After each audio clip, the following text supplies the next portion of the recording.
Perkenalkan, nama saya Neni Ernia. Saya mahasiswa Universitas Muhammadiyah Palangkaraya, jurusan PTI, semester 6.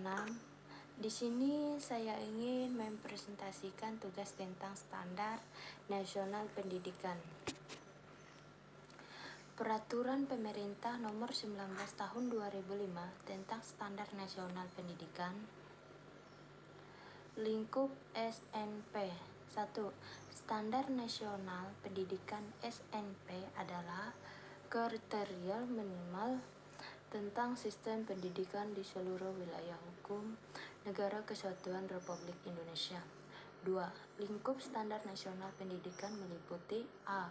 Standar isi adalah ruang lingkup materi dan tingkat kompetensi yang dituangkan dalam kriteria tentang kompetensi temata, kompetensi bahan kajian, kompetensi mata pelajaran, dan silabus mempelajari yang harus dipenuhi oleh peserta didik pada jenjang dan jenis pendidikan tertentu oleh peserta didik pada jenjang pendidikan. B. Standar proses adalah standar nasional pendidikan yang berkaitan dengan pelaksanaan pembelajaran pada satu satuan pendidikan untuk mencapai standar kompetensi lulusan. C. Standar kompetensi lulusan adalah kualifikasi kemampuan lulusan yang mencakup sikap, pengetahuan, dan keterampilan. D. Standar pendidikan dan tenaga kependidikan adalah kriteria pendidikan perjabatan dan kelayakan fisik maupun mental, serta pendidikan dalam jabatan. Lingkup SNP.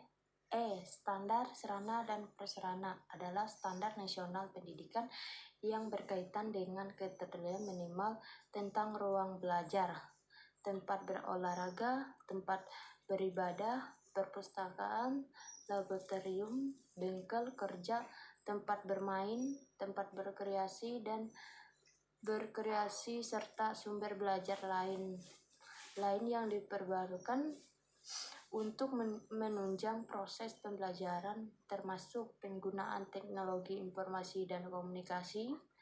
F. Standar pengelolaan adalah standar nasional pendidikan yang berkaitan dengan perencanaan, pelaksanaan, dan pengawasan kegiatan pendidikan pada tingkat satuan pendidikan kabupaten atau kota, provinsi atau nasional agar tercapai efisien dan efektivitas pelanggaran pendidikan. Y. Standar pembiayaan adalah standar yang mengantar lingkup SNP. 3. Untuk menjamin dan pengetahuan adalah mutu pendidikan sesuai dengan standar nasional pendidikan, dilakukan evaluasi otoritas dan sertifikasi.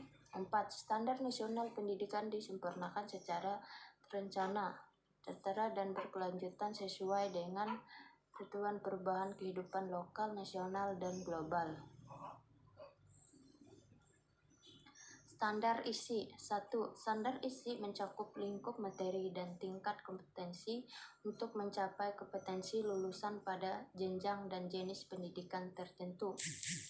2. Standar isi memuat kerangka dasar dan struktur kurikulum, beban belajar, kurikulum tingkat satuan pendidikan, dan kalender pendidikan atau akademik. Kerangka dasar dan struktur kurikulum. 1. Kurikulum untuk jenis pendidikan umum, kejuruan, dan khusus pada jenjang pendidikan dasar dan menengah terdiri atas A. Kelompok mata pelajar agama dan akhlak mulia. B. Kelompok mata pelajar kewarganegaraan dan pribadian. C. Kelompok mata pelajaran ilmu pengetahuan dan teknologi. D. Kelompok mata pelajaran estetika. E. Kelompok mata pelajaran jasmani, olahraga, dan kesehatan. 2. Kurikulum untuk jenis pendidikan keagamaan formal terdiri atas kelompok mata pelajaran yang ditentukan berdasarkan tujuan pendidikan keagamaan. 3. Satuan pendidikan non-formal dalam bentuk kursus dan lembaga pelatihan menggunakan kurikulum berbasis kompetensi yang memuat pendidikan kecakapan hidup dan keterampilan. Kerangka dasar dan struktur kurikulum.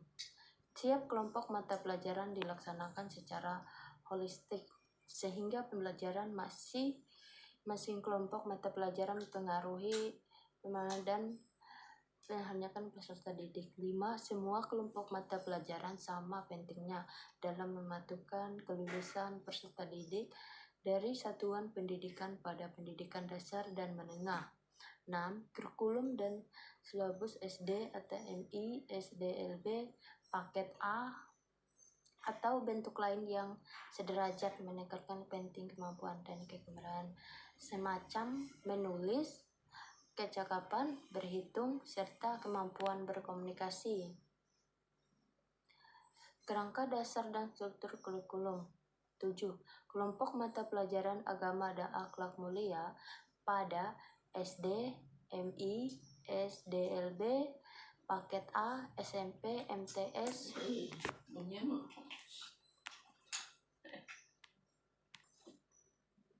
B, SMP, MTS, SMLB, paket B atau bentuk lain yang sederajat dilaksanakan melalui muatan dan atau kegiatan bahasa matematika, ilmu pengetahuan, alam ilmu mengetahui sosial, keterampilan, kejujuran, dan atau teknologi informasi dan komunikasi serta muatan lokal yang relevan. Kerangka dasar dan struktur kurikulum. 10. Kelompok mata pelajaran estetika pada SD, MI, atau SDLB paket A, SMP, MTS, atau SMLB paket B, SMA, MA sama paket C, SMK, MA, atau bentuk lain yang sederajat dilaksanakan melalui muatan dan atau kegiatan bahasa, seni, budaya, keterampilan, dan muatan lokal yang relevan. Beban belajar. 1. Beban belajar untuk SD, MI, SLB, SMP, MTS, SMPLB, SMA, MA, SMLB, SMK, MA, atau bentuk lain yang sederajat menggunakan jam pembelajaran setiap minggu, setiap semester dengan sistem tatap muka, penugas tertentu, dan kegiatan mandiri tidak bertujuan sesuai kebetulan dan ciri khas masing-masing. 2. MI, MTS, MA, atau bentuk lain yang sederajat dapat menampilkan beban belajar untuk kelompok mata pelajaran agama dan akhlak mulia, serta kelompok mata pelajaran kewarganegaraan dan kepribadian sesuai dengan kebutuhan dan ciri khas. Beban belajar. 4. Beban belajar untuk SMA dan SMK atau bentuk lain yang sederajat pada jalur pendidikan formal kategori standar dapat dinyatakan dalam satuan kredit semester. Beban belajar untuk yang lain sederajat pada jalur pendidikan formal kategori dinyatakan dalam satu kategori semester. 5. Beban belajar pada pendidikan kesetaraan disampaikan dalam bentuk tatap muka, praktek, keterampilan, dan kegiatan mandiri yang tertentu sesuai dengan kebutuhan.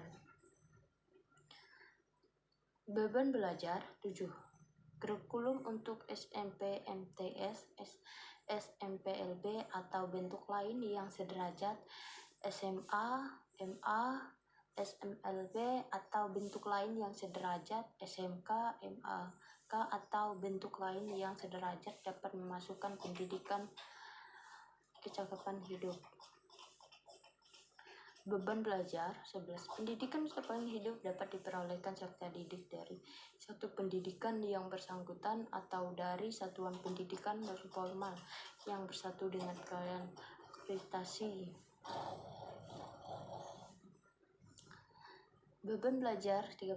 Pendidikan berbasis keunggulan lokal dapat merupakan kegiatan dan pendidikan kelompok mata pelajaran agama dan akhlak mulia, pendidikan kelompok mata pelajaran kewargaan negara. Kurikulum tingkat satuan pendidikan 1. Penyusun kurikulum pada tingkat satuan pendidikan jenjang pendidikan dasar dan menengah. Pedoman pada panduan yang disesuaikan oleh BSNP. Panduan ini berisi sekurang-kurangnya A. Model-model kurikulum tingkat satuan pendidikan untuk SD, MI, SDLB, SMP, MTS, SMLB, SMA, MA, SMLB, dan SMK, MAK pada jalur pendidikan formal. Kurikulum tingkat satuan pendidikan 3. Model-model kurikulum tingkat satuan pendidikan tersebut sekurang-kurangnya meliputi model menggunakan sistem paket dan model kurikulum tingkat satuan pendidikan apabila menggunakan sistem semester.